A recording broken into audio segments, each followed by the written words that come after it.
Assalamu alaikum wa rahmatullahi wa barakatuh. Gambia today politics. Mbal mume konton na mbal jale mbal ni mbarala bake. King Sport ngela audio la moyle kendeke. And then natanga kumo jamale suute je. Iko ye mon mumuta ye chak trizin na nata ye bail so because of alkon albe boda soronna. Because of wokuma kamo fana contribute le muna na ye free. Fine. And you know motala ye mota nyaming woni silo manta. Yes. And then nata foko fanan kebu la kawando nabe kawando kela ila hidol fo akana dula killing for ha fitna ni wasifal so nyin kebu la nyin kawandi sifo wala kana fitno na tela foroto. Alhamdulillah. Okay, jandimbe futala woto nga 3 years la kulma. To nyalong 3 years Adama Barrow le follow diamuta ko. Gambia de ateba marla sanji saba niwo sanji sabo banta abitalale and abe jilale and at the context la election ola so gambenol sa choose ila famonna nam ala kuma kan wala woti la hidolong anda ngata ka timmandele wo fana nama timmandi fana to nyalong anganta ka na ka fo mole ko ntelo ko nun sanji saba wala fala len so chance la because ni sangi sabo de man lan se ku keno to mando ba to gambenol wolfana sa understand ya fa bawo kay atele ko sangi saba sa ko nga so chance la pour ay sangi fulol la ka ke sangi lulot to mando ba to gambenol fana ngalo ne ko jama ba understand le but kumo ti nyata daming alota ako 2021 dia ku ya either in or out stuff like that so wobe kumal dem yalon ko kumol dum yalon kay tinyaro kele ha to nyalon so wonata tinna mo jamana ta kamfa wa ni tata ji mo jamal je mon kamfa ta bake before o time mo kamfa man sianu kabri Adama Barrow ka 3 years ni advocate because moneketa UDP beno ko konole andu ibajale ko majority of these ministers they are all UDP nga tonya fo nyoy bawi ko nga tonya fo nyoy kay so woto nyambe wala fo la nyoy so majority nying UDP supporter lo so obviously at that time ite diamulo because jama dabel yo konole so after munna take kabri Ousainou Darboe kabri ya bodije e UDP member sol bondi ministry posol nyito wala nata kamfa dundi UDP supporter dol bije wala nata fo nko 3 years jotna by force comme nyunku akam dako interest la bije just let us be honest to each other right interest la bije so what interest so nying wala nata nyin 3 years so fango se so mbola and nyin 3 years so be nata ya ci be nata 100% lo nsafo no 98 or 95% be mi UDP supportality let us be honest to each other right ngine nata koke but to nyalo yal mutale Adama Barrow folo le kan otinya after tolfona nata kan otinya so akam tako turong wala keta Adama Barrow ay move fa mo okay atol fanan ko ay move fo fanan a fay okay so wala nata nyem mu ko na fitno nata happen nyen 3 years ko faynate muta ye soron ko e ko ye muneke e ko ingata ka fitno le mara bankoto to nyalon protest jamal bije dinata jibe dunia kono protest jamal bije wala kana fitno wulu satel ko nga jele killing them fulante sabante akana fitno le wulu understand so nyim mi ko tem yalon ko to nyala aketale but nita la 3 years jot na fenko jele because Allah force fenko nying protest nying asatele peacefully then second one nying anata ke fitnolte but muneo fitno mala ntemo long because man taraji but nka moy dol ka foko trapolong ye setopole lale because wato munal kana in mole na sa jani ride I don't kafo kono janjang keta after mol na tanang ye ti PIU ti gazo fay butu mala faketa wonya faman ko nyan because man taraje and then dol fanan nata foko ye mol leta ke ye moto single ta ka mala street o kan pour ka foko ha 3 years jotna wolle nyinke pour se tilembaliano ya because political wala no tale asekeno wosekeno it's very possible wosekeno but fane kabrina tal muta yalla mol muta wato munna alla executive member iko ye charge treason nala okay so na tare iko treason andum be ngalo ne ko treason womi ni soron treason beltiche ite belano until unless na tare ye sentence le president na ye pardon ye bondi president osina ayam fema comme wato mun na kabriye dol mutanon treason amma nyin keso mun ketano in those day fo jamenata mo jama ba almost 300 or stuff like that c'est president o c'est pardon no comme Ousainou Darboe ñol ye kenyam but and then also o wona attaque so natara ñunu mol mutale alla mol iko you see iganta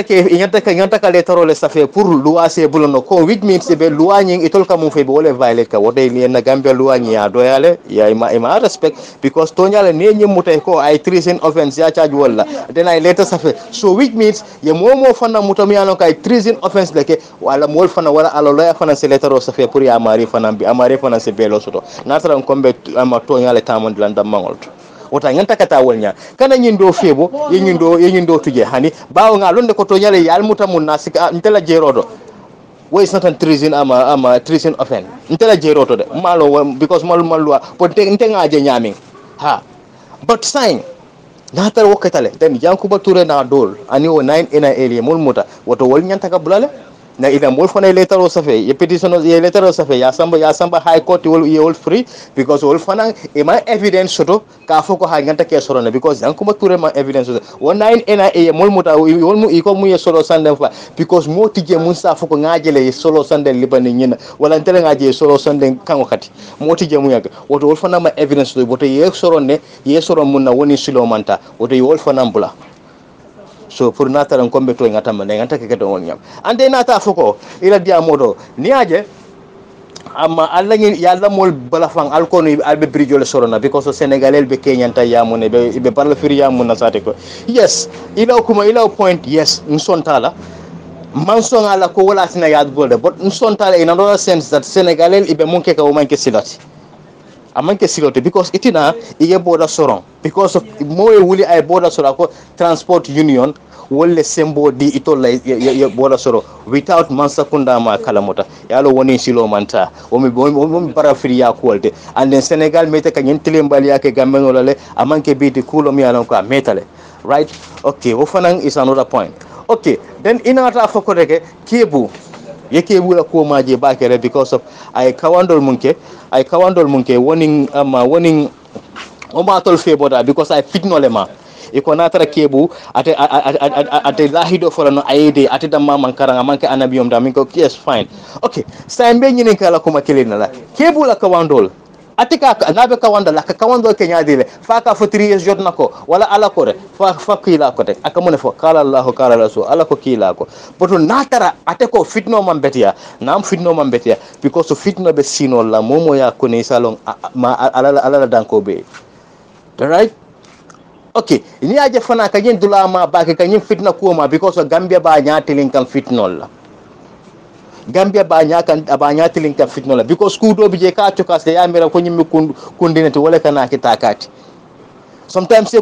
kuje afa nyimmi ku fulis rongolde wala kana ke masibote kebu ka janne bambande because ni aje bi mobe ala mbe ala bato nyaasto la mbe time sto la ka di am formal kono mbe time sto la ka ta do ko mbe time sto ni na family mbe jel la mbe nyokela you know nice alhamdulillah munebe kelin kayro le be kelin butu mu fengo ko aba ko di la o kayro la woto Gambia no la nyanto la pure wuli ka diam ka ko ka cha ka jimba falanya andul lona fanara responsibility lon pour ka mol yamande ka mol hakili bolandi o la mi yalon ko wala ka fitno de wala kulo mi yalon ko kulo amma kul mi yalon ko atambita la andum nyi sifa la wulu woto kebula responsibility lon wote but ntela jeroto nga jele ko akam ta ko kam faale be economy yalon ko kebula ma fon wala but ima fintindi no direct man na direct but ibina ka indirect ando man ke silote and then tonya kebu almamolo andu karannalon be ngaje ko tonya fasalalo na tare ko kebu sain ay lahido timmande lahido munana ataw fola okay sain kebu ntebe je jabilele lahido mi fennete mu yalon ko hadama de ngonyata ka timmande la ha but naman timmandi fala salon ko definitely atele mala lahido timmandi but fenno mi anka nganta ka kele way man sa fanan to nyala lahido munta nganta ka timmandi le way o fanan ite fanan te lahi ite na tare ka diamu dinol la ite fanan man sembo so do ka fuko mbita ngam man sa gindi dia kuya ya jele ngin dula jele masanga takala lahido kele ha ngata ka timmandile waye te fanan e manta wuli la ikoy kata ka mansede gindi dia kuya adiate te nyaam hani ni o fanan ke o fanan ifan e be loi dole tinya kan karadola cool betenne ya understand but ngajele ko ila fale pour que bu sa fo adama baro teninte hani man saning don nalte ma nanele bije comme tolning ama président o fanante ma nanele bije wona ne ni fo nga dawoto man nga naka tambi wala président a manke molbe le ka yamar ando président o fanane ite lolay ka foy ba doyala matale lonnal ite lolay koy ba kajafila bote be di am ala ko kila ko fo na tara président o nying wala nyaton ko nying akabe ning ala abina kule fo lam yalon ka nin dino ma nyoma ka fo ka hal kana sale al kana kedal kana kedal kana sungal kana isaji ko definitely isa lon ko definitely nyimbe damin ten abe tambi ka fanana nanelal ya faham so ko nganta ka ketenne woto king sport mbe ya marla munna mbe killing mbe gambian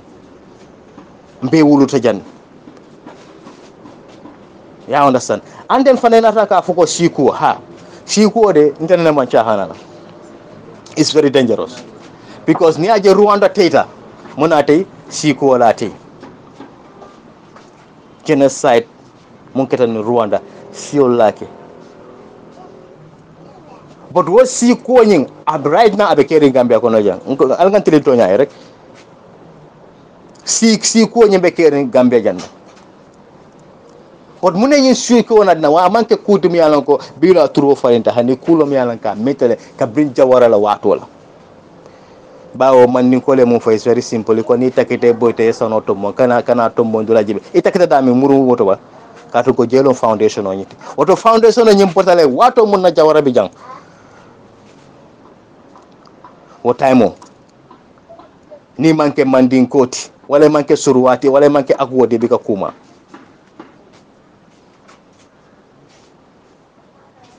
Banjul koto kelle ka cool control no anim mandin call maybe akudanta but other sioli mol value no ndekto nyala halade mun non to nyati mbole fala man na si kelele yang man na si differentiate la no but the hard for fonga auto fo bawo mkombe generation economy yanko fonga to nya fo no nye auto to nya fonga fo moy mbese kana pour dindungol mi yalan koy man kunu nje isa lonko definitely yara fa nyine kata non kunu I understand. Ñing ko keta non tan. Ando kebal ka kuma jama fo moleno mun ka keno. Fonte. Woto ñimmi ko tem yalon ko ku soto de ngolon Gambia kono jam. 6 km. Ka jutu siola wo mete Gambia kono jam.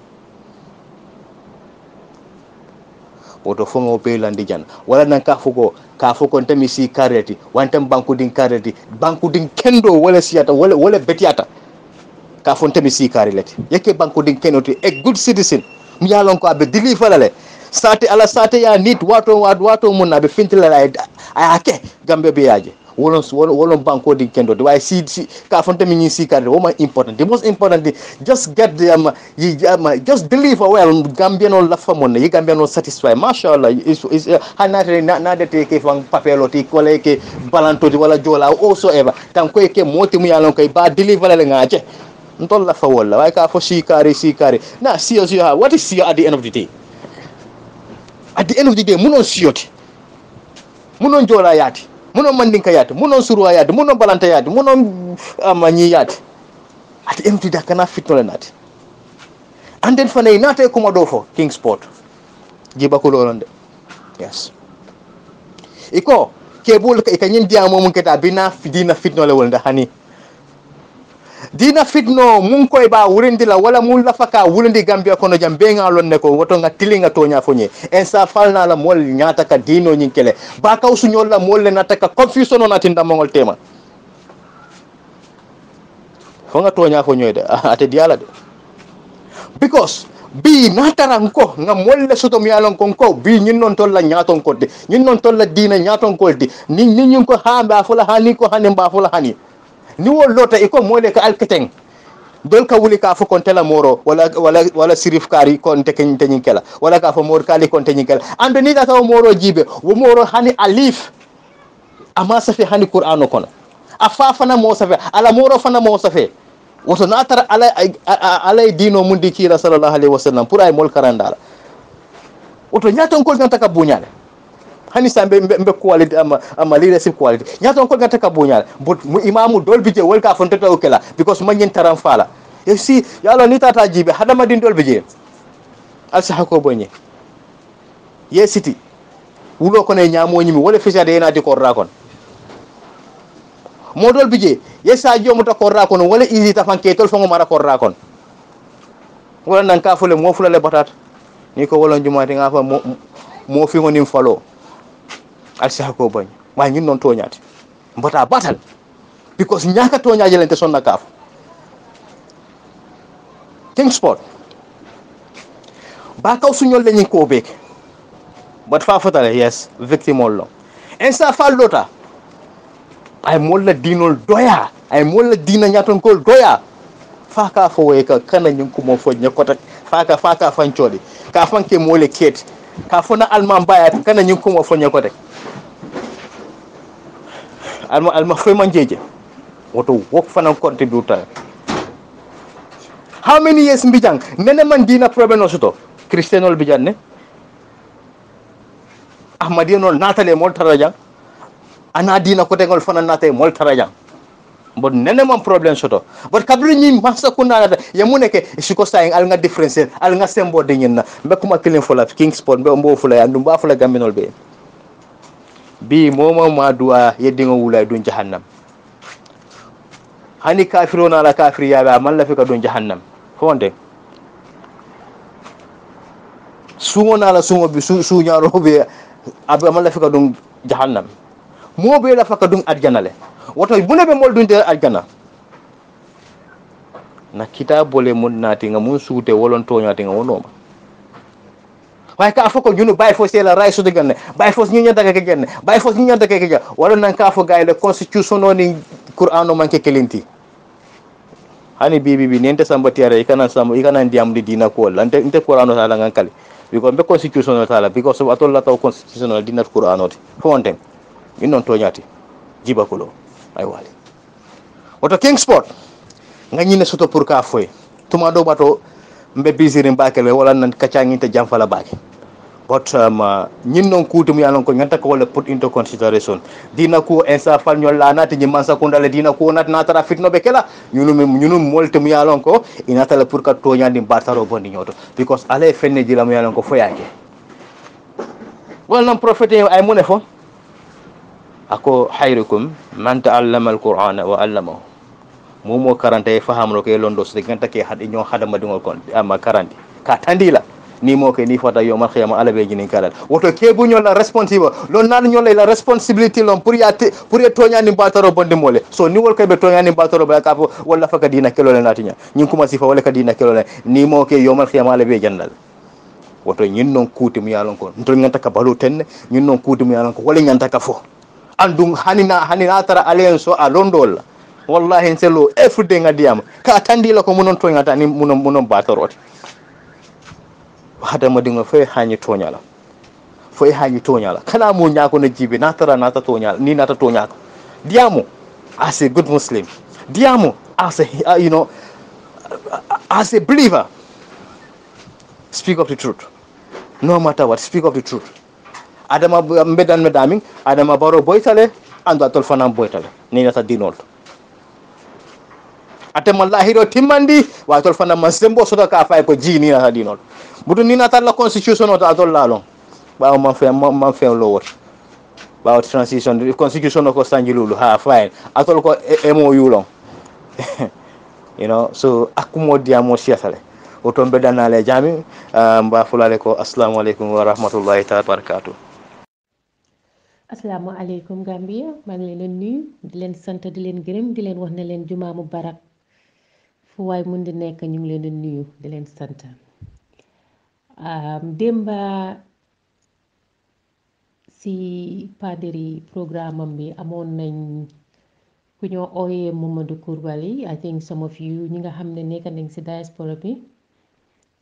ràññee nañ ko si GDF ràññee nañ ko also si those people ñi nga xamante ne ñoo nekkoon ñu ne si struggle bi so nit ñi xamee nañ ko foofu noonu démba nag ñëwoon na si radio bi Freedom Radio si seen programme bi ñoo ooyee civic education bi mu ne recently dafa join parti bi ñoo ooyee UDP loolu taxoon mu ñëw pour waxtaan ak askan wi waaye moom bi mu ñëwee pour waxtaan ak askan wi dafa bañ comme ni nga xamante ne moom la ko askan wi tàmmoo ci radio bi askan wi miin ko ci radio bi te rightly so noonu la war a amee sax mooy ne nit ñi suñ ñëwee pour wax gis nañ Gambia programme yi ñu ngi doxalee noonu gis nañ ne radio yu bari Gambia Panderi ci boppam radio bi sax noonu laa doxalee wante mu ne Momodou Coulibaly daf ko ñaanoon pour wax ne mu ne moom du jël calls moom nag mu may ko am na ci droit wante yéen mi nga xam ne déglu ngeen radio bi ba pare ñeneen ñi sax déglu suma because it was recorded ñeneen ñi jot nañ ko wax nañ ma ne ma the soundbite was not clear so ñoom am nañ itti torop pour déggali ma wax so ñii ñoo ma koolaat di ma wax ne ma wax ko clearly xam ngeen rek ne léegi debate bi su tàngee yaram yi dañoo tàng ba nga xam ne dinañ dee wax sax loo xamante ne léegi di waxee ekkati dina loolu yëpp ñu see jégal because noonu la because nit ki li nga wax mu ñor la li nga wax mu déggu ci yow amaana ne soo koy wax sax noonu la moo demee waaye ñu jégalu ci waxin bi léegi nag ngeen bëgg a ma clarify li nga xamante ne waxoon naa ko pour ngeen dégg ko am na suma benn sista sa Gambia la nekk moom ma ne ma ne faram fàcceel ma li nga wax waaye ma ne xaaral rek ma ñëw I owe that to the people ñi nga xam ne ñoo safoo di déglu li ma wax because wax nañ ko ñi fii ku nekk am nga koo xam ne safoo na li nga wax bugg na laa déglu Momodou Coulibaly démba bi mu ñëwee si rajo bi dafa ñëw am na fa wax yu bari yu mu fa wax duma ko repeat waaye li ma ko tontu rek moom laay wax ndig moom yafa ñëwoon mu ne dafa join UDP recently join na UDP ñëw di wane ne UDP the reason why he joined UDP because UDP I mean ñooy they are very respectful political party Ousainou Darboe is competent and because laa di daal di daal yu wax yooyu la fa demee daal léegi ñun suñ tontu woon si moom dañ ko ne ko li mu wax noonu du dëgga du waxi dëgga because moom su ne UDP dafa nekk a parti boo xam ne they are very respectful loolu Gambia yéen ñëpp mun ngeen maa seede ne du dëgga because UDP ñooy political party su dee yii la joxe ne moom la fa tax mu join UDP political party buy saaga la buy xaste la ñoo fi isi saage ñoo fi isi xaste imaam yi kilifa réew mi kilifa diine yi kilifa aada yi kilifa political party ñépp lañ dee simmi ngeen baal ma ci wax bi di leen saaga di jël seen nataal yi di jël seen cëri di ko wone kilifa suñ réew mi muy Adama Barrow bu yàggut dégg ngeen UDP jigéen laa waxuma góor sax de jigéen amut saaga yu ñaaw yum saagut Adama Barrow ak yaayam bur bu set ci seen WhatsApp yi noonu lañ nekkee WhatsApp yi ñu ngi see saaga te ñi nga xam ne ñooy seen kilifa muy Ousainou Darboe kenn déggut ko mu taxaw mu wax leen ne leen fii ku fee saaga doo àndamaan mennum Halifa Sallah lañ fi dégga mu wax ne fii ku fi saaga daf laa expel political partem fii ku fi saaga buggut nga associate ak moom lii de Halifa Sallah menn lañ dégg mu wax ko Ousainou Darboe waxu ko léegi it su ñëwee mu wax ne loolu tax mu join loolu du dëgga UDP amuñ compétent bi moo ooyee amuñ ko Ousainou Darboe amut compétent bi ñoo amee te moom dañ dajji waxam ñu ne ko Ousainou Darboe ak UDP benn agenda lañ am te seen agenda mooy rek ñu ne by force dinañ dugal Ousainou Darboe State House lii de mooy seen mbébét 22 years lii mooy seen mbébét te askani Gambia 22 years ñu ne déedéet because musuloo taxaw wax ñu ne lii ngay defal askan wi musuloo taxaw ne lii moom ngay def when it comes to the hospitals schools programs. This is how a country is run. A country is run with program danga am sa askan sa agenda nga wax ne lii lay def ba pare programme si laa am loolu amut UDP moo tax ñu ne Momodou Coulibaly li moo wax du dëggam wax na ne dëkk bi amut développement xale yi jànguñ liggéey amut yii yëpp la wax ba mu ko waxee ñu dajji ko ñu ne ko foo nekkoon 2017 foo nekkoon 2018 lu tax tey ngay ñëw pour wax ne dëkk bi développement amu fa lii yëpp mu wax ko ñu laaj ko ñu challenge ko because moom coward la, he is a coward. You know how ma ban audacity la Momodou Coulibaly am ne dina ñëw taxaw si radio di wax waxi Gambia te ne kenn du ñëw pour challenge ko. Gambia day ku ñëw pour ñëw ici si radio bi sa own personal agenda di wax sa waxi family di wax sa wax bu ñu neexee ñun mun nañoo toog tey suñ boppa duñu wax because loolu sa family la duñ ñëw di fa xëccoo yow di xuloo yow waaye liñ wax day bépp doomi aadama boo xam ne Gambian nga or friends of Gambian or foo mun di jógee nga wax loo xam ne suñ yëfi réew la te nga wax si fen dinañ ñëw ñu dajji ko ñu wax dëgga fen yi moo fen dinañ ko dajji te fen yi moo fen mooy lan moom Momodou Coulibaly 2016 nguuri coalition bi la doon support di ko support 2016 2017 2018 yépp ñoom la support ba nga xamante ne daaxa nañ Ousainou Darboe daaxa bépp koo xamante moo nekkoon UDP ñu takkaloon la ndombo tànka ñu génnee leen si nguur gi moo tax Momodou Coulibaly ak njoñam ñi nga xam ne moo ñoom ñoo bokkoon si struggle bi te ñoom dañ laaxu woon nekk closet UDP dañoo support UDP te dañoo nax nit ñi ne ñoom dañ independent daanaka ñun amuñ sax problème si loolu because fii kum neex Gambien bu mu neex nga support political party bu la neexee ëllëg nga change sa mind bu la neexee nga cross capet fii lañ ko fekkate fii lañ koy bàyyi loolu aayut waaye li aay mooy ngay taxaw di fen di laaxu ba pare di nax askan bi di collect xaalis on behalf of the askan pour war koo yóbbu pour ñëpp jëriñoo si nga jël yëpp def ko si benn political party mu UDP ñun loolu lañ am problème ak Momodou Coulibaly te dinañ agsi si loolu mooy GDF bi léegi ñu laaj ko ba nga xamante ne Adama Barrow jox nañ ko mu bokka 7 political parties yi la ak this include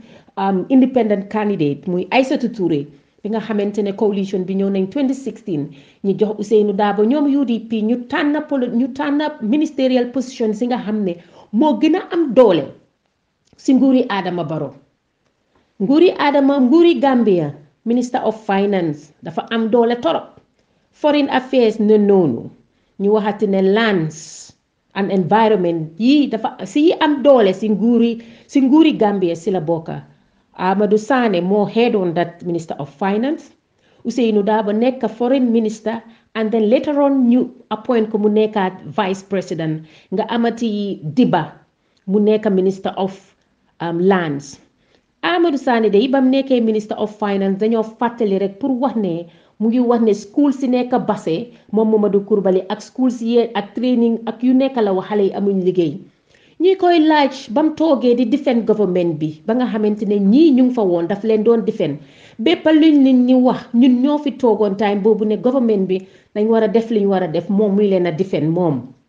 ñàkk a déggoom ak toppa seen selfish interest moo taxoon ñi doon defend nguur gi time boobu noonu Amadou Sane lum def mooy ne Ministry of Foreign Affairs fa Ousainou Darboe nekk fa nga xam ne seen supporters yi ñépp fa lañ leen doon yóbbu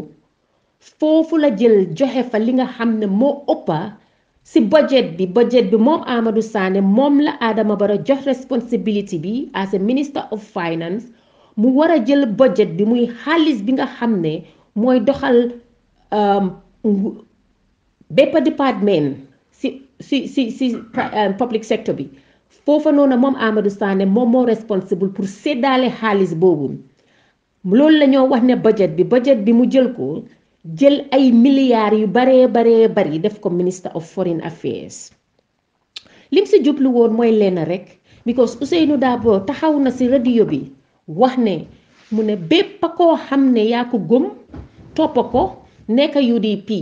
moom rek la moo jox liggéey moo ko wax ci radio bi man waxuma ko moo ko wax ci télé bi man waxuma ko léegi nag pour nag loolu ñu mun a déggal loolu Amadou Sane lenn la def mooy ne dafa jël budget ba ëpp yépp mu joxe ko muy Minister of Finance lii ngeen dem seet ko ngeen laajte ko ku weddi nga dem seet nit weddi gis bokku ci moom Amadou Sane mu jox ko UDP Ousainou Darboe Minister of Foreign Affairs dañ ko bañ ba there were so many people ñoo xam ne soxluñ leen sax pour ñu liggéey si foofu noonu dañ leen fa dugal li ko waral ñuy jox ñoom Bamba Masak ñoomin tuku jàlloog ñu baree bari ñu jël leen def leen ay liggéey yoo xam ne sax soxluñ leen pour ñu nekk fa noonu lañ ko defee woon pour appuyer seen supporters si pour woon yeneen Gambien si ne soo ñëwutee bokk UDP bañ na ko ba ki ñoo ooyee Ibrahima Diba dafa ñëwoon si radio mu ne tekki.com ku bugg a tekki si réew mi foog nga ñëw bokk UDP ma ne ko sa dëggit loolu moo xewoon Ousainou Darboe bañ ko am na yeneen dëkk yoo xamante ne sax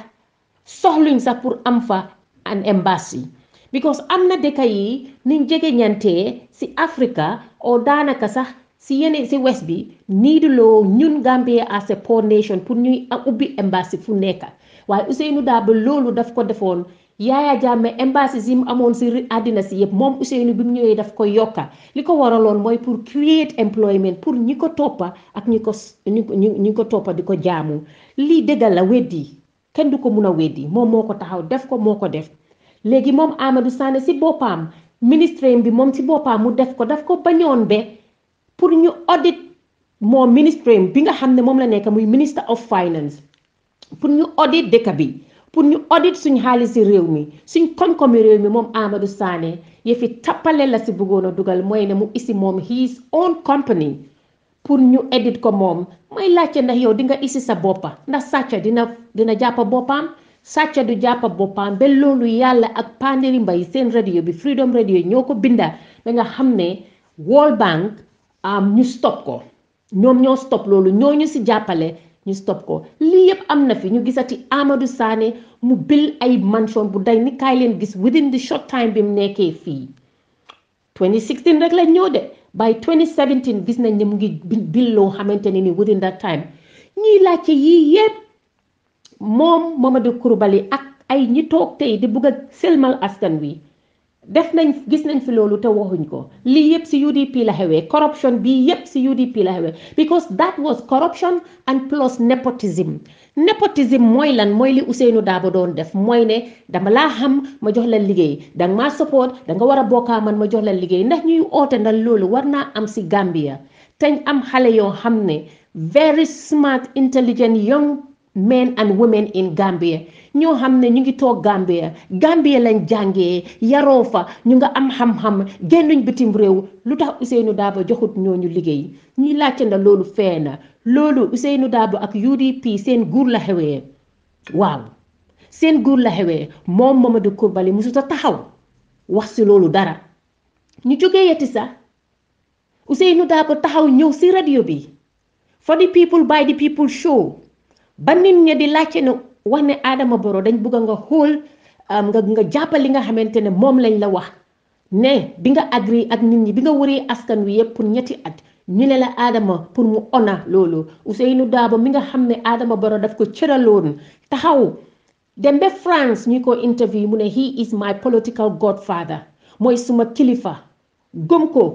Ousainou Darboe ne ko déedéet Adama Barrow you are not going to step down because fii yow Adama Barrow sax soo naree step down dama laa yóbbu court askan wi ku fi ŋaan pour nga step down pour 3 years man Ousainou dama laa yóbbu court time booba nag mu nga toog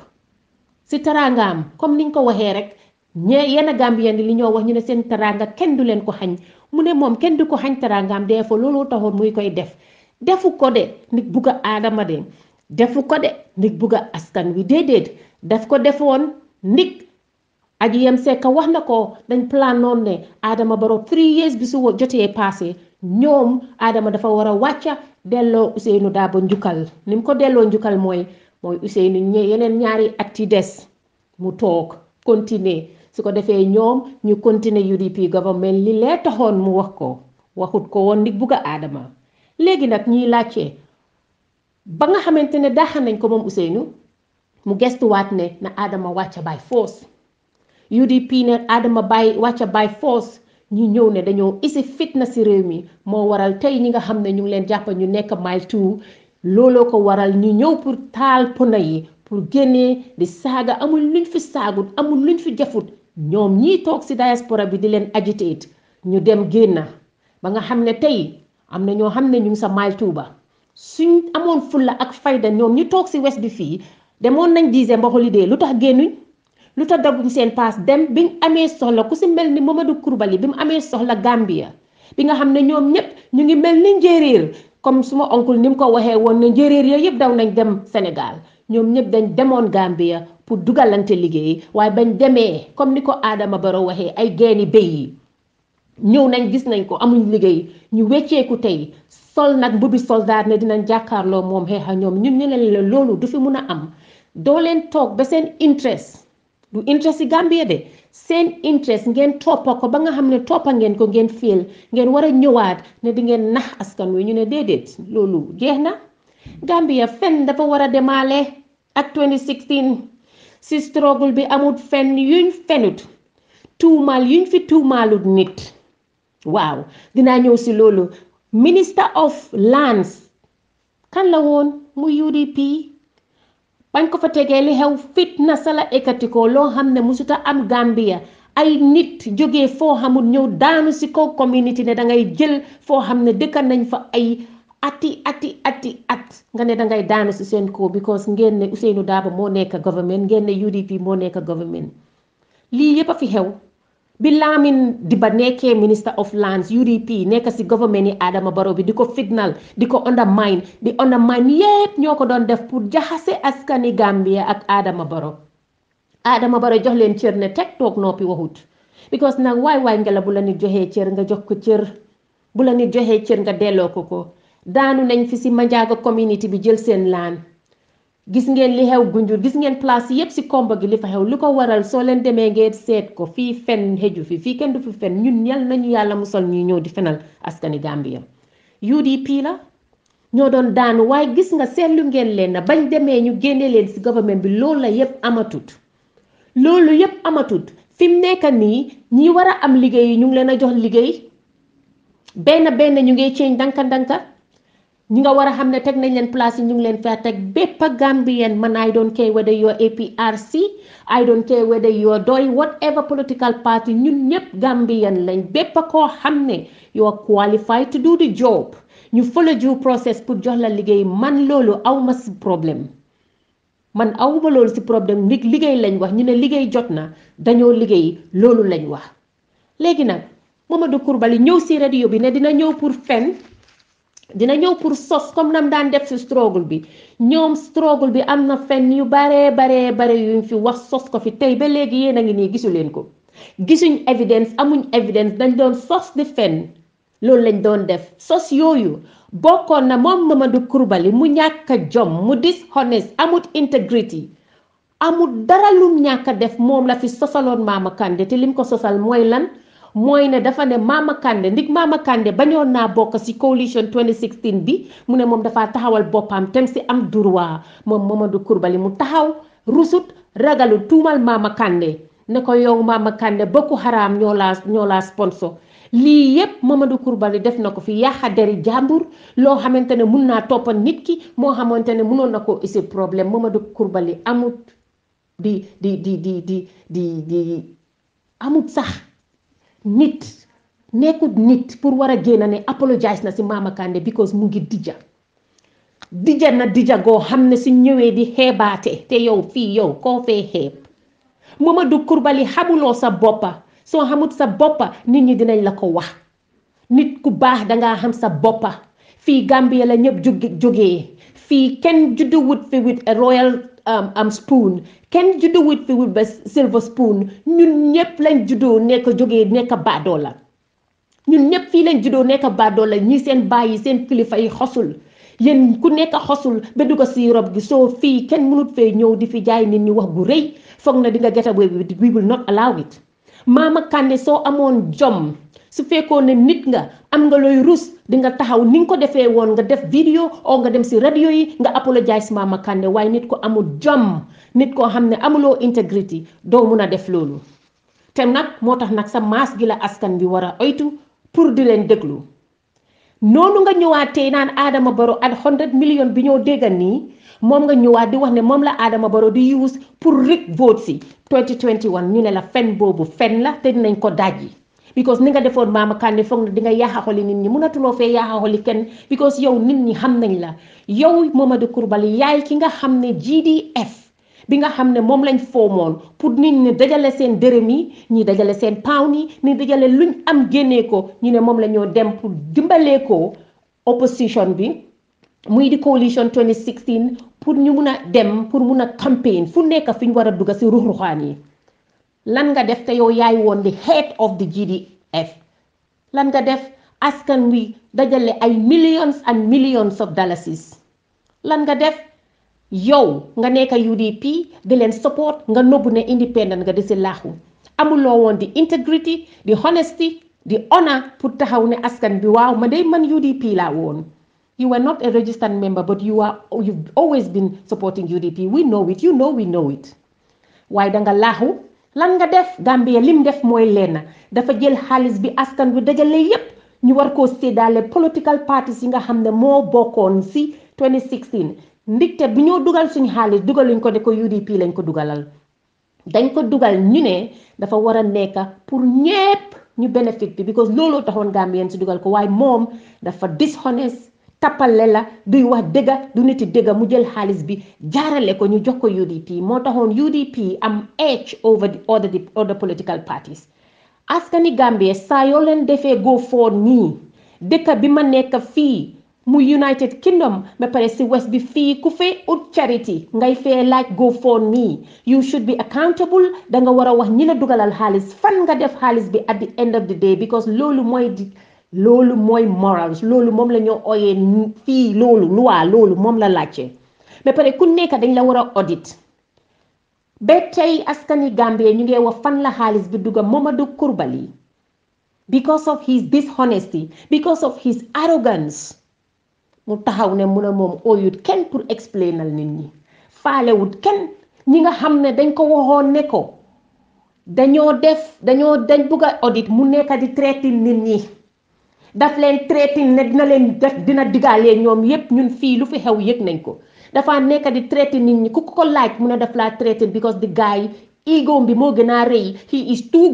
big for his boots comme niñ ko dee waxee fii Angleterre the man is too big for his boots fii fàtte xeju fii ngay wayee fi school si ana xaalis bi su la nit joxee xaalis nga war a del si moom nga compter xaalis bi nga ne leen fii laa ko dugal waaye ba tey jii askani Gambia suñ xaalis gisuñ ko yëguñ ko li ñoo def nag they are trying to regroup that is the news I have for you Gambia they are trying to regroup because they believe na ñoo Momodou Coulibaly they were behind the success of this coalition mooy ne ñoom ñoo doon ut xaalis ñu ngi regroupe si ron ñu ngi regroupe am na ñoo xam ne ñoo doon collègue GDF fii Angleterre dem nañ America recently am nañ meeting ñu ngi groupe si ron seen groupe si nekk xam nañ ko ñu ngi regroupe ñu ne pour dajale xaalis waat pour ñëw xeex Adama Barrow o pour ñëwaat xeex sponsor UDP yi waaye Gambia da ngeen war a pare because xeex Adama Barrow rek o mu ñëw nekkoon seen political party léegi tamit moom it mu ne dafa am ambition rek waruta mun a doy ba Momodou Coulibaly ñëw naan ñu xale yaa ngi toog amuñ schools si lii school si amuñ kana nekkoon di minister of finance Amadou Sané la Amadou Sané bi moo joxe budget bi moo tasaare xaalis bi finance la gën a def xaalis fii la gën a def xaalis bu tuuti minister of education dafa def xaalis bu tuuti bariwut ay about 3 million ay about something million moom la defoon bi mu nekkee minister of finance mu def ko tamit di health sector Gambia soo leen feebaree soo leen demee si lopitaan yi amul garab du ko waral because moom Amadou Sané miñ dénka place bi woon mu ne du ko fa def lii yépp Momodou Coulibaly gis na ko waxu ko UDP ba léegi na mus nañoo taxaw Gambia wax leen ne leen ñun suñ ñëwee Gambia dinañ make sure nii la nii moom la lii waxuñ ko politique noonu la soo bëggee jël nguur dangaa wax ne Adama Barrow dey li moo def nii baaxut man lii lay def loolu la nguur di def ñun suñ maas gi nga xam ne nag utuñ nguur suñu neexee mun nañ fee toog di criticize ba gannaaw suba waaye ñoom ñi nga xam ne dañ war a yóbbu nguur dañ war a toog bu leen nangu benn political party toogati fi di criticize Adama Barrow te waxuñ leen ban plan ak ban solution moom lañ am nguur danga ko yóbbu ak vision nguur danga ko yóbbu soo ko yóbbu danga war a am programmes danga war a am agenda loolu mooy ali kalaj gi waaye doo ñëw rek ne Adama Barrow lii la fi def Adama Barrow lala la fi def Adama Barrow mi ñoo wax ne fan yi nii ñu ne dafa jox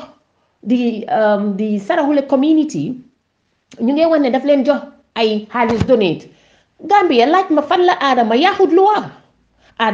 luwa because ñoom ñoo ko joxoon xaalis about 20 million pour ñu ne lii pour muy say joxe charity la waaw 20 million boobu su génnee 1 million jox ko charity community bi lan la si ay ñoom loi moo ko may because ñoom ñoo dem ba parlement ñu def ko ay waay loolu lu si nekk moo gën mu téye xaalis bi si boppam de at least mu ngi koo joxe biñ leen joxee 57 véhicules si Ousainou Darboe si boppam moo toogoon di ko defend parliamentarian si toog tey di wax ne Adama Barrow warut a joxe xaalis ñoom ñoo ko vote ñoo ko approve in parliament ne Adama Barrow mun naa jël 20 million di ko joxe so Adama Barrow yaaxut loi xam nga su nit ñi di naxaate di yuuxu di nekk di def yi ñoo def dañ war a ñëw fii ñu challenge leen with facts and issues comme ni mu ko waxee waaye moom xam na ne waxu dëgga dafa foog na dafa bëgg a ñëw rek si radio bi bluff his way out waaye nag audio yi day yàlla dogal na léegi whatsapp bi fu nekk lay dugga biir Gambia buñ la tontu wutee si radio bi sax dinañ la tontu whatsapp te Gambien si dinañ ko dégga te ñu xam ne Mamadou Coulibaly fu mu taxaw bu leen ko gëm lu génn si gémmiñam bu leen ko gëm lu mu wax bu leen ko gëm ni koo xam ne dangaa sos di tuumaal di malayin di taxal jàmbur di sikkal jàmbur di ekkati lu bon di ko teg si sa moromi jullit ci sa moromi Gambien te teguloo ko fen wéeruloo ko fen amuloo proof bu leen nangooti ñu ñëw toog di leen wax dara fi mu nekk Gambia buñ ees bi ñoo wax ku leen ne leen government bi dafa corrupt aw dafa sàcca lii kii dafa sàcca lii kii lii la def wax leen ne leen isi leen proof waxi gémmiñ waxi ngelaw bu ko fi kenn nangooti dem na dafa ànd ak 2016 dem ba Yaya Jammeh loolu si struggle bi la ko nit ñi doon def and you know what I can understand waaye loolu sax taxutoon mu war a jël tuuma bu day ni tuuma boobu teg ko Mama Kandeh war ngaa taxaw si penc mi nga baalu Mama Kandeh bala ngaa ñëwaat fii nga naan dangaa isiwaat beneen fen fii fen kenn du ko fi nangu ku fi am sa gémmiñ ñëpp a am gémmiñ te ñëpp a fi mun a wax ñëpp a am gémmiñ te ñëpp a mun a wax ñeneen ñi nag dañoo toog di seetaan di leen bàyyi waaye fii lu fi nit wax nit mun na koo wax lu ëpp loolu na leer nañ laa wax fen duñ ko fi jëlati suñ waxee ñu naan leen man bugguma liggéey maa ngi bugg a toog fii waxuñ dëgga ku la fi wax ni ñépp ku fi toog bugguma liggéey bugga nga liggéey su dee dafaa nekka mu ne dafaa nekka di def nekka manager su nekkee manager so what you're doing a job you have to do your job you pay what you work for ñoom ñépp ñu ngi bugg a ñëw pour dunda si seen kaw askani Gambia man maa leen ko wax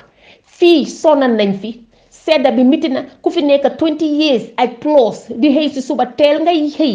sedda bi su snow yee nga jóg liggéey am su tawee nga génn si taw bi liggéey waaye Gambia bu tawee bu leen neexee taay bu leen neexee la ñoo liggéey taay bu leen neexee la ñoo wàcca te nag duñ em si loolu de liñ war a liggéey duñ ko liggéey seen doom yi ñoom la ñoo dugal si climatiseur moto yi ñoom seen doom yi di tukki su ko defee ñu jël seen xaalis bi askan wi yéen di ko feelee seen doom yi school si Europe gi loolu lañ bugga di jënd kër yi di dugal si moto yu rafet yi waaye fii luñ fi jënda ñoo ko liggéey fii soo jëndee moto yaa ko liggéey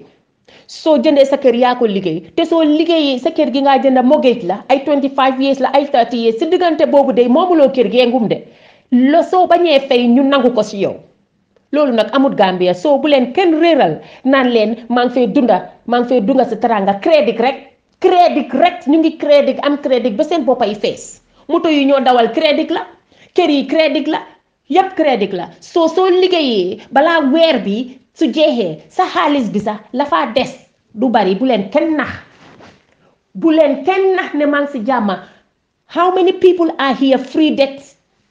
how many people are here in UK America all these people that are beating chest I have a big home very little su dee am na egg na 1% sax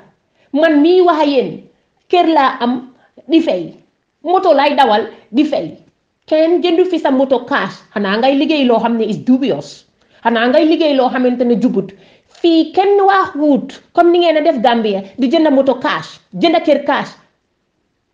defuñ ko fii ñoom ñépp fuñ jaar liggéey si sedda bi liggéey si te loolu nag moom miti Gambia gis ngeen li fi xew wax nañ leen ne Mai Fatty dafa ñëw jënd kër 10 million Mai Fatty loolu du mun a am fii Angleterre jékkee-jékki rek winuloo dara di liggéeyal government jënd 10 million yow dañ laa investigate laaj la foo jëlee sa xaalis ñoom ñii ñëpp loolu lañ bëgga ñëw taraanga di lekk xaalis di dunda loolu lañ bëgga ñoom ñëpp waxuñ dëgga bépp ku laa wax ne maa ngi fii am liggéey buggumaa liggéey du dëgga liggéey la ñoo ut si Gambie liñ bugga mooy ñu ñëw yéen askan wi sonna biir Gambie ñuy dunda di tedda si seen taxes yu ndaw yi ngeen a fay lii mooy Ali Kalaj gi bu leen kenn rey di leen wax naan ne maa ngi ñëw fii bugguma liggéey loolu du waxi dëgga du dëgga ñoom ñëpp Gambie lañ bëgg a ñëw liggéey si because seen liggéeykaay yi sonn nañ ñu ngi am bor ba seen boppa yi fees suñ tëddee du nelaw ku la fi gën a amee big lifestyle moom boppam a nga fees ak det ba fees loolu mooy dëgg bi Gambia gis nga nag yéen mi ñoo nax ni xale yi dugga si backway bi loolu mooy Ali Kalaj gi fii coono la fii liggéey la di nga liggéey di nga am naay lu rafet su la neexee liggéey wante danga koo liggéey ay awas yu baree bari loolu la toog amu fi nelaw amu fi bu fekkee ne you want to live a life you don't do all that but they want to come to Gambia to do it moo tax nag ma ne leen ngeen eewu Gambia eewu leen school si moo wax ne xale yaa ngi fa amul liggéey kana ko waral Ousainou Darboe bi mu nekkee foreign service moo ko waral because dañ ko jox xaalis pour mu ñëw reintegrate xale yi isi leen put leen back to the society slowly by creating jobs creating employment defu ko xale yi anañ ñoo toog foofu te naa wax naa leen démb si rajo bi ne leen xale yi ku leen juróon yërëm leen Ousainou Darboe su juróon xale yi dina leen yërëm waaye jurut leen doomam yaa ngi leen dugal si place yu baax yi ñu ngee liggéey ñi leen si Europe gi moom Mamadou Coulibaly di door dina naan doomam yi daf leen yar waaw doomam yi dañ leen yar because ñu ngi dëkki jàmbur di dem school te fayuñ school therefore xanaa suñ eggee university te suñ eggee university sax moom su munta fay university bi sax government bi mu nekk muy America dinañ jox loan student loan man fii suma njaboot gi suñ demee ba university mënumaa fay seen school fees United Kingdom dañ am student loan ñooy jox xale student loan ñoo leen a fayal ba xale yi graduate bu ko defee man suma xale boobu man duma ko fayal university te suma xale bi su dooree liggéey moom mooy fayal boppam ndanka loolu mooy dëgga bu leen kenn nax maa ngi fayal suma doom ñi ko fee def su dee am nañ very ñu néew la fii ñi fi jàng ñu bari tey seen kayit di doo dëna di wax naan fayaluloo ma suma school fees fayuñ seen school fees yi yépp det la government baa leen ko fayal bañ graduate ñu ngi nii toog ñeneen ñu ba léegi fayuñ ko te soo wax mun naa am sax duñ ko fay te suñ ko faytee they have to have the job in UK you have to graduate after you graduate danga am pour am ay liggéey boo xam ne danga your employment dafa am pour nekka ngay salary pour 21,000 if you don't have up to 21,000 that means you cannot pay the debt xam nga Gambia ñun am nañ opportunity boobu yéen amuleen ko yéen mi nekk Gambia instead of these people ñu wax ne dañ bëgg suñ government bi ñu xeet xale yi nga xam ne ñoo fa nekk ñu jànga ñu ubbi leen opportunities ñoom ñi nga xam ne ñu ngi nekk si biir réew ma foofa ñu am liggéey déedéet ñoom dañoo ñëw fii am student loan ñu jox leen student finance fayal leen ba pare fayal seen doom yi government bi amee seen njaboot gi fii nii ba pare ñu jànga ba pare duñ fay loon bi fii sax dañoo dem Gambia toog fa di liggéey yéen mi fa toogoon Gambia ñu ñëw bëgg a jël liggéey seen ko ndax loolu fair na fairut because suñ bàyyee fii ñëw Gambia liggéey duñ fay loon bi they don't pay student loan because if you're on record ne you're not working so moo tax ñi ñëw Gambia di ut liggéey di booxante ak xale yi utal liggéey Gambia baalal leen ngeen toog fii liggéey or soo leen demee Gambia you create employment what happened to having organizations yoo xamante ne private sector go to the private sector if you are so educated nga jàngee fii si West bi nga jàngee America wherever you are go back home and create employment we need you to go back home to create employment ba pare nga jox xale yi and the young people ñi nekk Gambia ñi nga xam ne they graduate every University of Gambia xale yaa ngi graduate every day how are these kids gonna have opportunity to get to the ladder pour liggéey pour mun a am at least yéen mi nekk fii opportunities yi ngeen am if you're going there ngeen ay xëccoo liggéey yi ak ñoom it's not fair you have to start because dëkk bi ñun ñëpp ñoo war a take responsibility to develop that country how do we develop the country by us going back and giving back to the community ourselves and how do we do that creating employment instead of ñu toog di dal si kaw government bi or ñu naan di xëccoo xale yi job so this is what I have to say about Mamadou Coulibaly, perhaps last night I didn't have the opportunity, ñu ngi wax Panderi jërëjëf jox nañu opportunity because definitely he gave me a long time pour ma wax waaye xam nga rek ne tension bi moo haayoon. We also understand ne dafa kii gesam la nu mu tuddaati Mamadou Coulibaly gesam la dafa am pour respect lim ko request waaye tamit in a democracy ñu ngi wax ne you know what, people gonna have to come and challenge these people. We cannot allow people ñuy sell a narrative boo xam ne is a fake and is a false narrative. Jërë ngeen jëf Gambie ñu ngi leen a wax ne leen juma barak te ñu bàyyi te ñu continuer daal let's continue doing what we do. Fi mu nekk suñ gisee ku waxut dëgga, we don't have to come to insult them like he was saying people are going to come to insult. No, we don't insult. We've never insulted anybody. What we do is we challenge them. Let's challenge these people. We don't allow these people. We should not allow them to sell a narrative boo xam ne du dëgga. Loolu moom dafa war a jee. Jërë ngeen jëf. Juma Mubarak once more. Assalamu alaikum. Maa ngi nuyu waa Gambie yëpp. Seen mbokk Gora Khouma secrétaire général syndicat Union des routiers du Sénégal bokk synthèse bokk AITF. maa ngi di leeral sama position mu di position syndicat bi ma jiite ci ne waxtaan bi nga xam ne gouvernement bu Sénégal oote woon na ko ci ministère des transports bi nekk Diamniadio ta amoon ñu jóge ci kilifa Gambie yu ko fekke woon bi gouvernement bi yëgalee ñun si mbokk sénégalais yi ne dañoo war a yeesal accord Sénégal ak Gambie ci dem bi ak dellusi bi mu jox lim bi nga xam ne tey jii mooy licence bi Gambie war a am ak lim bi Sénégal war a am ci oto bi nga xam ne dafa yeb nit ak oto bi nga xam ne dafa yeb bagage. bis boobu day amoon nay coow ci biir meeting bi ndax yàlla defoon na jour boobu am na ñu xamante ji ñoo yore ngànk garage su Karang ak ñi nekk Kër Ayib ñu jóge Kaolack ñu jóge Kaffrine bari na foo xam ne fii jóge nañ fi ñëw ci réunion bi ba ci population imam bu Karang ñëwoon na ñoom li ñuy wax gouvernement Karang moom du nungu benn yoon oto boo yëpp nit di jóge Gambie di leen romb am ñu bari ñu wax ndax meeting la kenn ku nekk da ngay wax sa xalaat man day wax naa sama xalaat to xalaat bi tamit ci xalaatu syndicat bi la mooy ñun dañoo am kuréel bu ñu bokk ci syndicat ci Sénégal waaye dañoo am kuréel yu bokk ci Afrique ndax dañoo bokk confédération des conducteurs routiers de l'Afrique de l'Ouest man mi nekk vice président bokk ci vice président yi ñu bokkaat beneen kuréel bu AITF te siège bi nekk Londres parti bi nekk ci Afrique nekk Abidjan kon ñun xam nañu CEDEAO suñu position mooy lan Sénégal otom mi ngi jóge Sénégal di dem Mali ci bu yeb nit ak bu yeb marchandise Guinée Conakry mi ngi indi marchandise di indi nit Guinée Bissau di nga indi nit di indi marchandise kon lan moo war a tax Gambie du indi bagage marchandise ak nit ñun suñu position mooy amul ñaari CEDEAO yéen anglais ngeen koy wax ECOWAS amul benn rek moo am one ECOWAS position bi nag dafa leer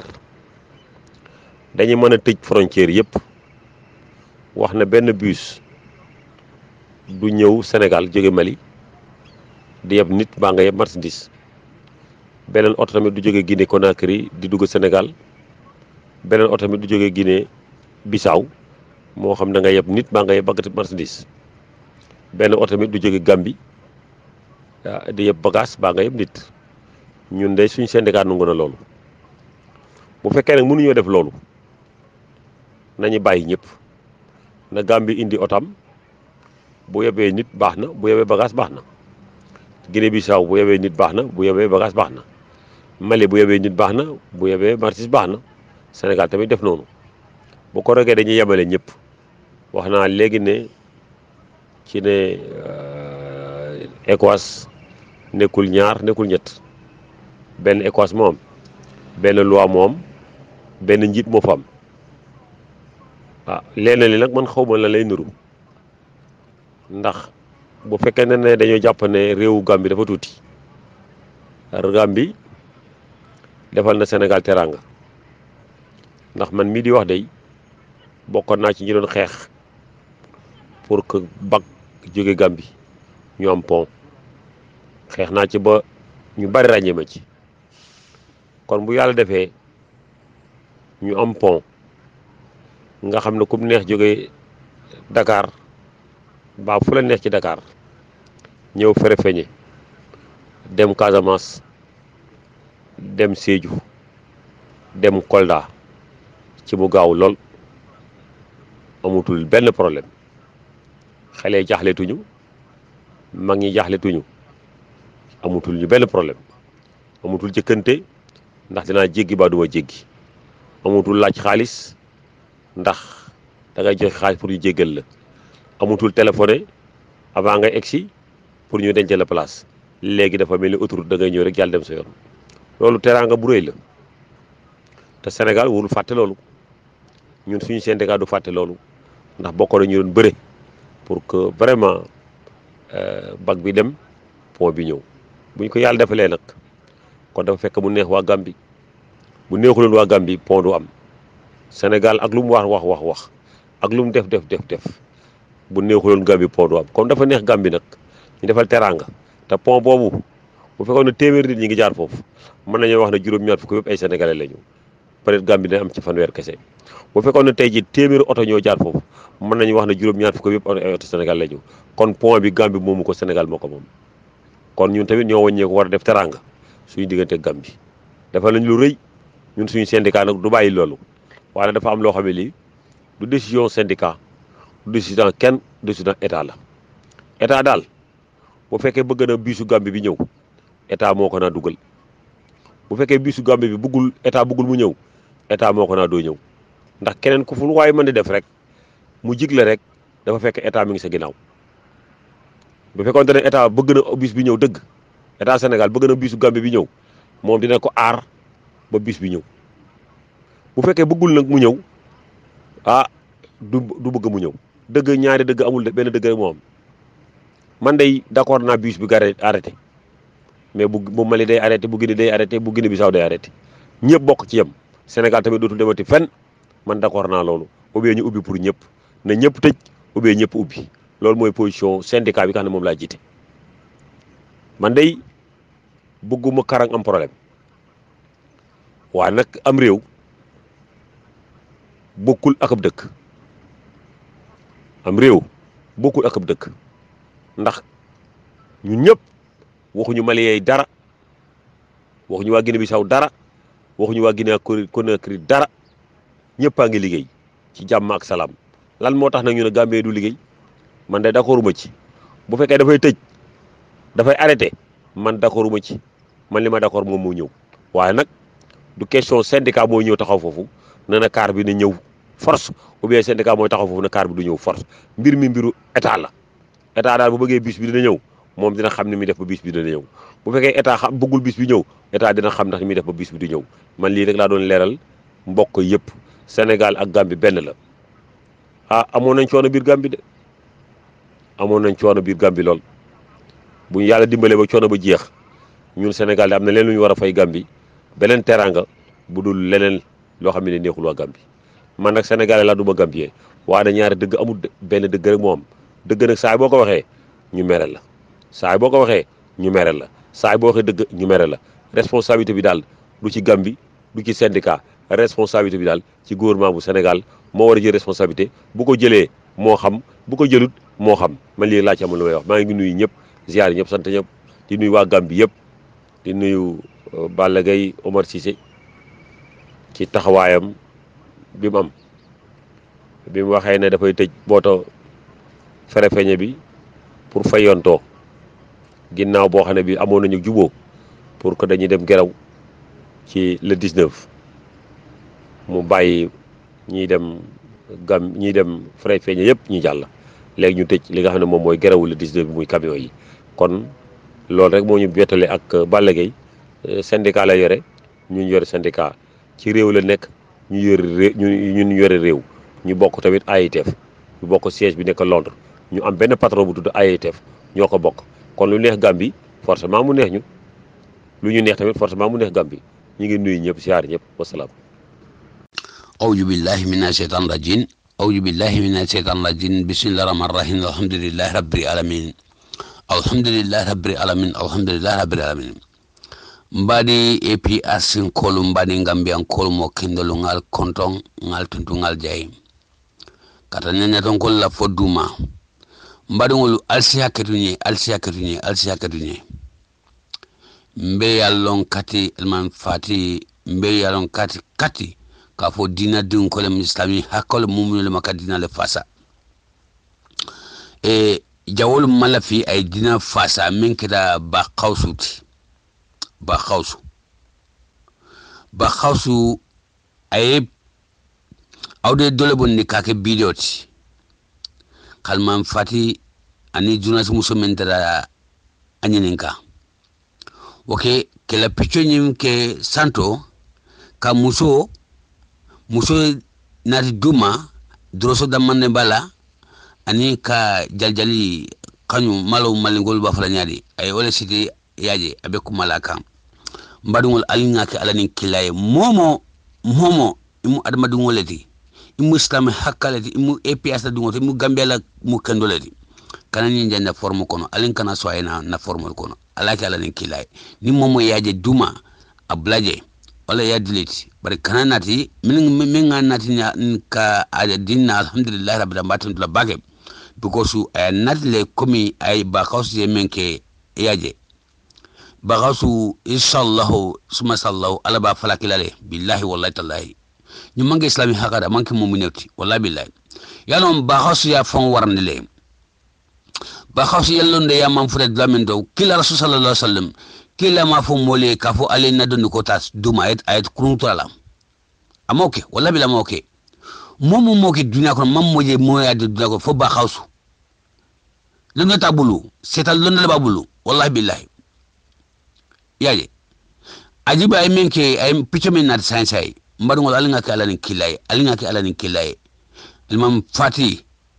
lamam fati wallahi mbe ala islam yalo ne mbe ala mumi yalo ne mbe ala hinna ente yalo ne mbe yalo ne be mumi islam dina ko no yaje imam fati be tora kono abintul la tora kono epi asin ko la tora kono because mun aktina pretendame ya nati ayna stay house ayna saloke kakeje almamoti wala tinna ni fana ko bebe ya balala kan den wallahi bari Allah ba fasara billahi wallahi tallahi adama dum won nibe tunya ka kana sila ni alalem bari limam ba khawsi picho mo ni sain muso sunkudo droso da manne bala ani jali ka opportunity ka ba muso min dara alman fati interview kani opicho fengani nyola tarde mbarngol alimbelemu alinga nyanja na formu kono mo kana janja formu kono picho nyanja formu kono alaki alani kilay assalamu alaikum mbal be kontu mbal ton mbal jala alna badu Mamadou Badja abe assalamu alaikum wa rahmatullahi wa barakatuh mbadingolu al sekre ni ba ndem mudana la alikan Frawna kila nyadi Frawna kubeke Allah subhanahu wa ta'ala aya bulalde amam fe venke Frawna la follume Frawna ko atlemu Allah subhanahu wa ta'ala fama wala ala mole almam mo so ndlemu Allah alati o lengolem fala ko jita kan han o lungom fam ngam Mustafa mo botalale ba khawsu bakausu amum walati yada kayada wala dat haye bakausu man londo soto londo tabulu billah wala londo tabulu alquran la londo tabulu hadithul la londo tabulu hey ni momo yi hadithul soto yi alquran soto alquran menji ta kila rasul sallallahu alaihi wasallam ni ba khawsu lota ayafango ka fonde islamoleti mota soso lawla o momo se oke ka fo ifango fo ka fo de islamoleti idi muslamoleti mota mo soso lawla bari idi mu moro bale idi mu do moroti hasidi moroba sita moroba iblis ala moro ole mo tedi ba khawsu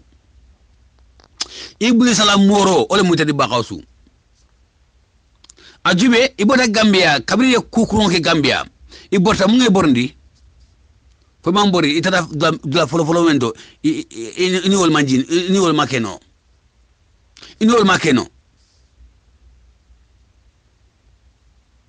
ha limam fati wallahi bil hanala dondi ko wala fisatati hanala dondi ko wala fisatati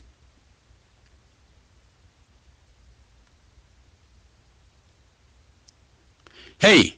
mbadungolu alsakrini momo ila dungo be baqasu le bulu kafa ya krandi wallahi billahi katala ni kila ate juko dala fama nge baqasu la juko de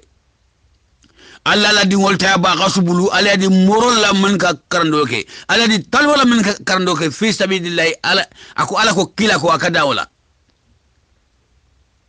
ala ko kila ko bari non ndeke da otala momo ye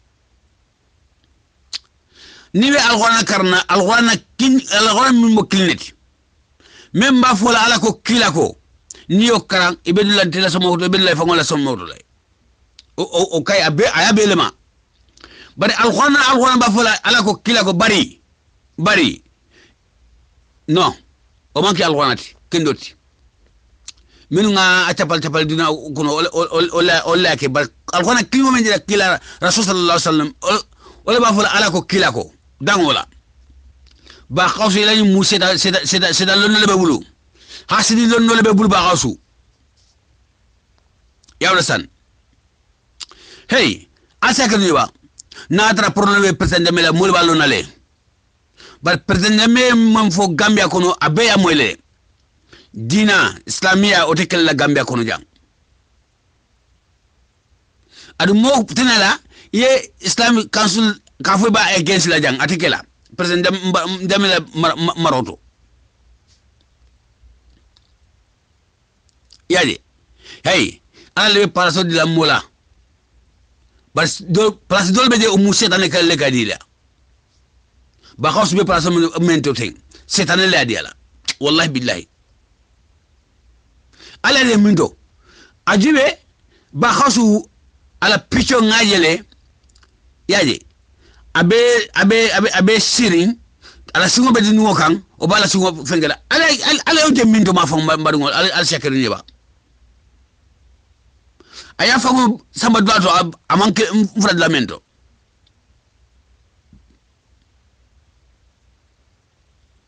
mbadungolu momo la dungo be ba kasubulu dukare ake ala ni kila ila dungota ayta londo ni dwato ni la dungo karda ba kasubulu wallahi bila ba kasula jukotala abala jukoltala la hasni juko beltala ala sedan juko nya beltala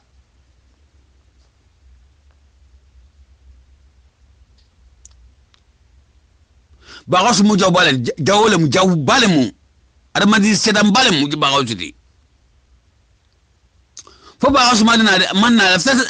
kabri arama baro sida ba kasu la muna lafta ay keta este house ay almamoti fo man daje ba fo man ke daje ba ani atodu arama baro e foroge fo man daje ba kabri arama baro ni usayda wakal da dron ba kasu ay koma jube ni hasi doni ide wallahi billahi imam kila rasul sallallahu alaihi wasallam ala sinna ma sembedeya wallahi billahi adu momo yesu wota ye singo lo ma fadila no la tarin wala bi alabe farakilale bagosu ajube farako all da fala ay dalal wala billahi because I go nyadi ima fo tam mor balet idi mor balet mo moro c'est da moro ba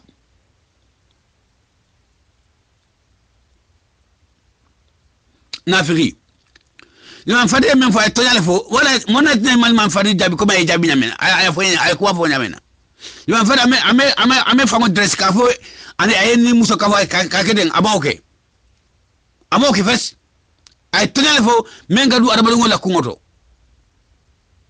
ni la fida fana kuma bondi kuma amanke nandroti bo sa menandi amen nan man kuma jofoye ite mu hasidi baledi bagawsu ite imun nafi baledi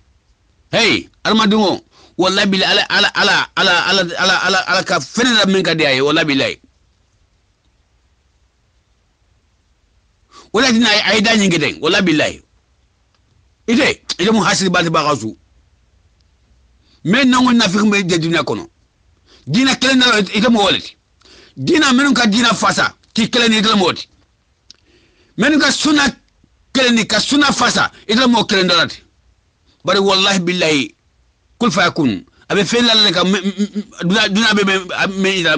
nyola assalamu alaikum ala no ke ya e bulo chodi damen na gele fam e man lafi operation ts jotna fasala because neo fasa tinyaro kandake bi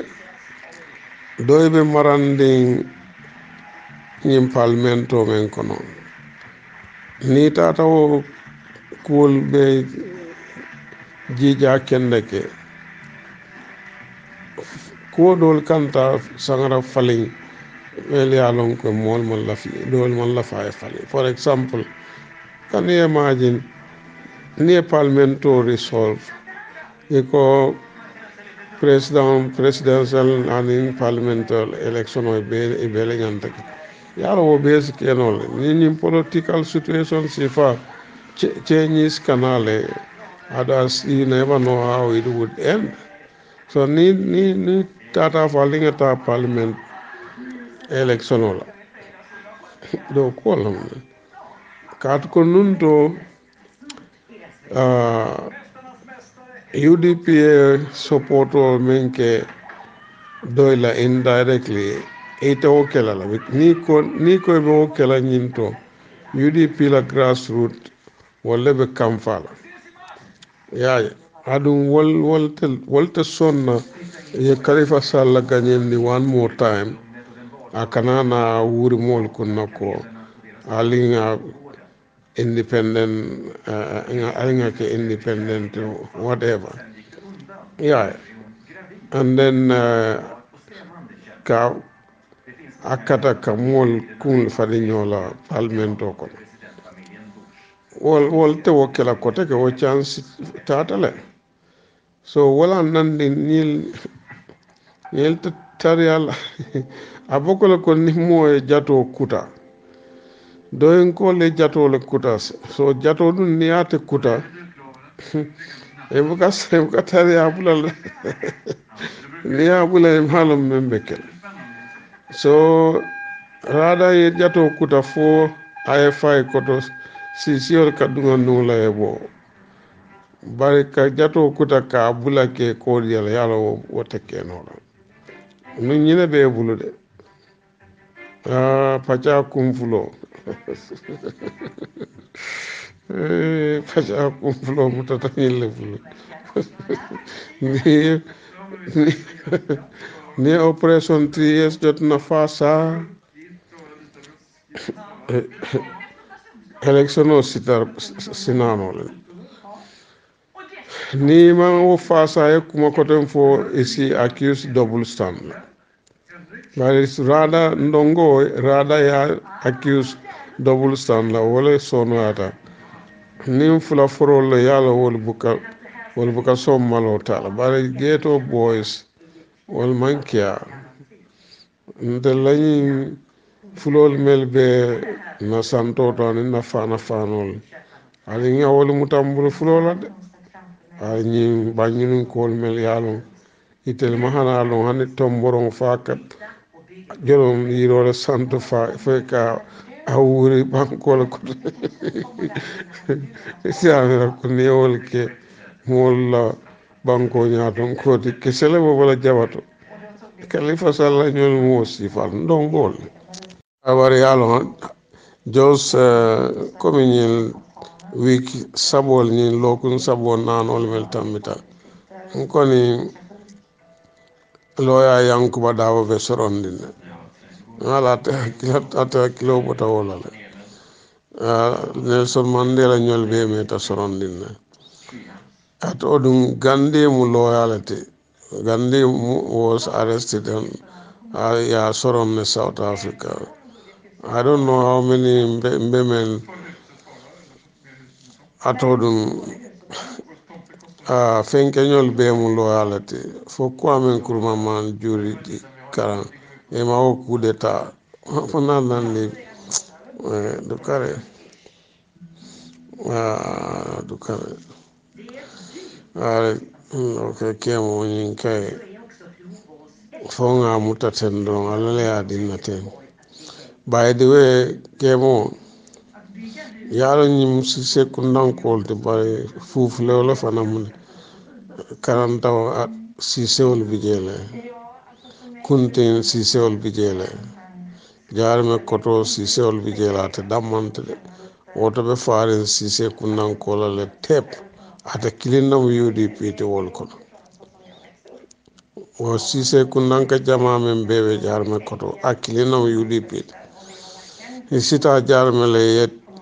karo ki je ye tata jela lun jarme manke obe sate batde yaje because yaje atela hadama dia bemu sise juolet wuluram bukeram in politico atata nata wolam eta amoyla ko adama e falumu wanne soto ñinan adama tankala wona bari ni ko diyam kalantan falol ta banna yoron la to kolam yo fana je momel bukala tonya fasala wala man tara doyi ate mem tonya fasala ate man kayro ngani doyi yaje ate mahani 1% di doyi wol sita no nyaali le adama wol sita no nya yalon kemo mbatu ngadula do foeba mem ni mo la problem one politician ngamira fabota jidi silebang dem konton lomba something like that antonin to muliata demba dem lom for something ako otumo nyi operation ts jotna kachabe kuta adamuta la ma fannam adu itella mol jamale be operation ts jotna support ka otumo ate da kanata ma ko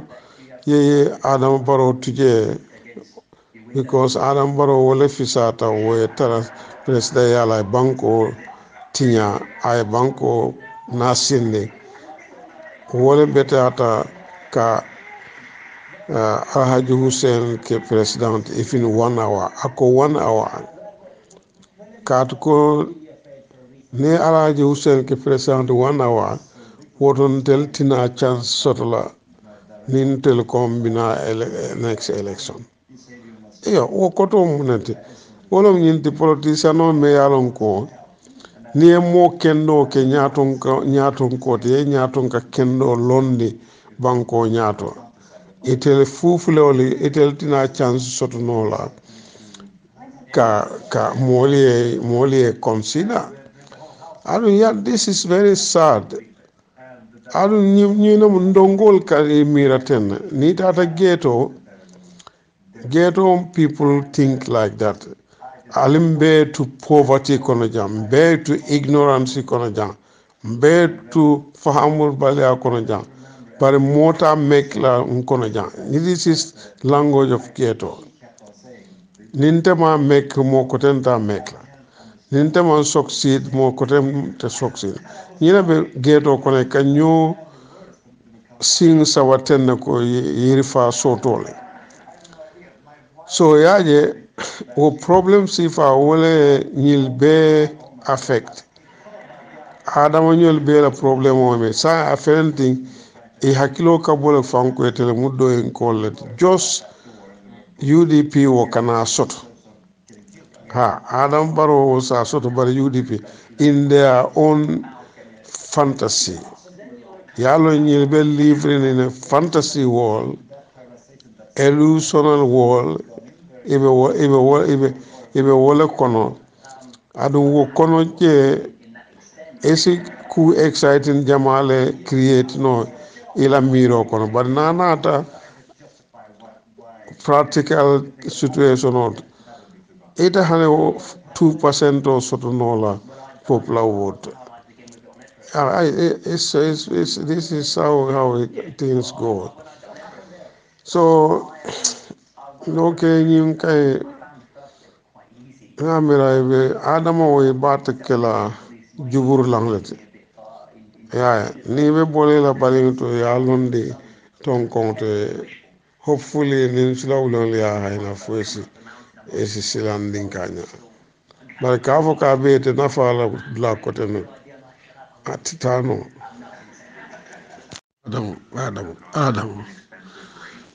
how many times mo ba fa ete ko dukare ikari mira janni kadiyam doy la nyaton ko wasata mune wasan dukare kanati non ne moli mama kewndol attack jam mala le wasata nyaade mama kew kawini wulli doron ave party leader yala how many decades huh? So na ala patio na ala salary ta o talante di willing ko la wolio ke na kot yo willing ko ba wol ma political lombake wol faral safa he CDL funding set ala salary ka wol talan anin banko that way handling campaign o sita teman necessary ha fo la carte o fa ba wol man ku kote lo na man ko being political down to Gambia willing call the carte fa la CDL because a ke dukule so wo fere to dukro mama ke ala political career be safe wala itel ka ko al wasata o memo dukrot fo mo si patiolo ete sit killing diron wini la dunia balwo be kon ifana dukare alkana so mole tonya fale because tonya nun kono tiolo niya sababu akadimin yai note niyaje serious sanji tan sabani fen ave gagné la wulli because hake dukule yai so mo buka fo mole ko na salary batu ngatalante o diala mo ko kola wol te kar fo e carte o faye bari i ka salary di mel la wala ka fayre maje banku Gambia to mal mo ta sa han sandu wol ka faye ya sandu misran kolu fo wol be carte o fayla sidi o doyel dal jejube niajal ka wo siran soto dukurolom so dukro dum what ita fono la ko tebe banko atlika banko mol karande dukro la be wala la nyin sanni jolo ko wala na sidia ka ala sira win nalma nama duku ate fenyela do ko lam ate ite ma woto je han sa adam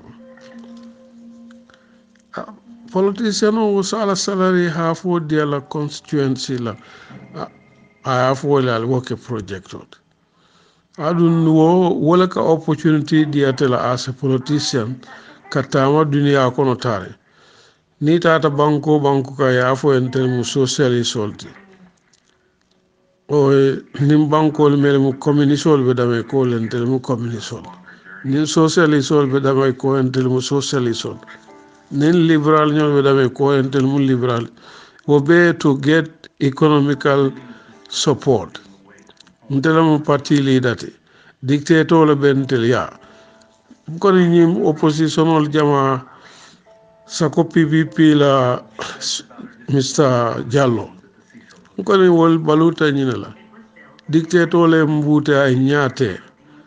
barentele democratie balundi Gambia den ñi socialist democratic country ñol dole wuli kemedia dole wuli tan wala nan ni ojete hañila la asset ñol declare bring ni coalition government formed because korda men babulu ata fono la e soto nyame bari PPP le o balunde sanyi muanni fula abe sada dano la Europe jang ni ko hani PPP la sama kungul mel boko ko bibi da bonyola kana London ay 1 month ke ay 2 months an wol buka hani ñoo je buka ñoo kalamuta because akatara sada dan la kullo kono so atel fanal be wallal ba la kalante yalla ba li amrante mallo nal sonda mole fetan fal ma jam al si jinnoje Demba Konta tonya kanu e tonya fasa halifani sidia ni atara koy manke mo wasarante bi attaque la lafta yi attaque nga fuba ni me ye tonya kanu e manke na krontinte ni la wasabale ni bankun kan imo fasa no imo ko ke no tonya ni be attaque ba nga jibe tonya bi dam sa mbalo nale ni diya kuma fo mo na fa fenna ni mal kuma fo kam si banko da kana kuma fo mo men si banko te o ma mol na fa fenna walakin ko ko mbal fate ete din kafno me ko na alta Gambia aleta kudeta ke wala mo ni demonstration they were very well lucky then you regret why you send your family go and demonstrate to overthrow Adama Barrow from his office. Ya ko do bija manjare way nga fu ñoy isi abatan detile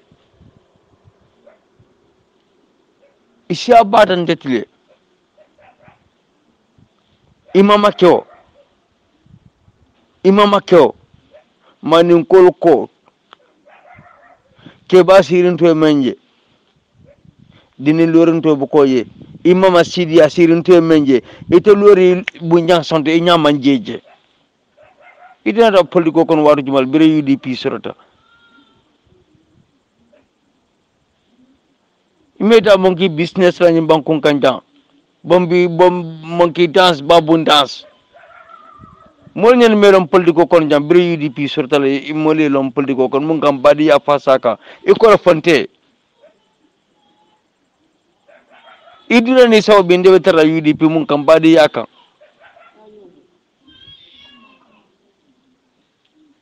way an kana ñoni an kana ke tonya kutalati an ne tonya fasa har ma di ñande bodula tonya la kono yefa tonya kono isite nyaayele tonya kayre ma kono bar ni me mela bodu question dango do ngebalu nga enjoy if you don't mind tomorrow you regret there will be a day whereby you regret limbe sota lungo ne be regret la wodo bayla